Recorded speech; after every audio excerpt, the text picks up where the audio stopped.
Rose di matemuti la endrikao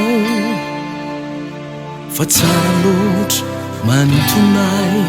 ianao no lafatra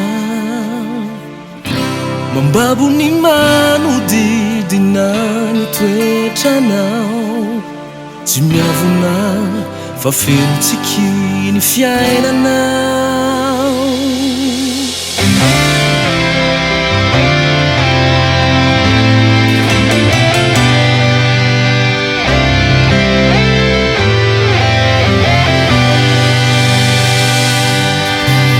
Rose di matemuti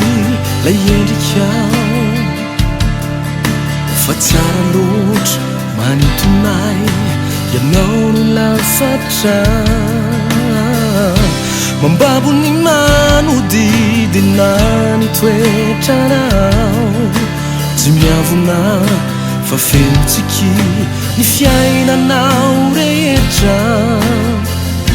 ianao no deraina tsy ho tantiko ny mila anaty namako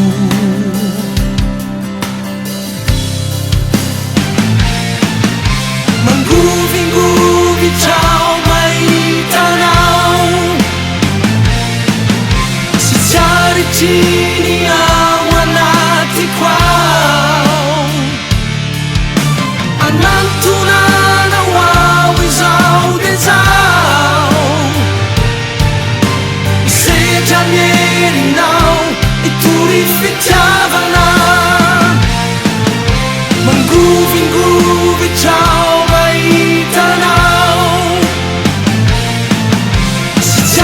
Tini ao anatiko ao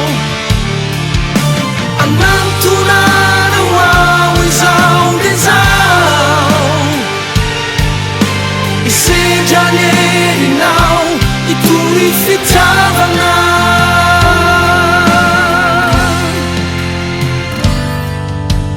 vao mangiran-dratsy any ao de hiaritra Yatsika si nyandumarana ambaravaranao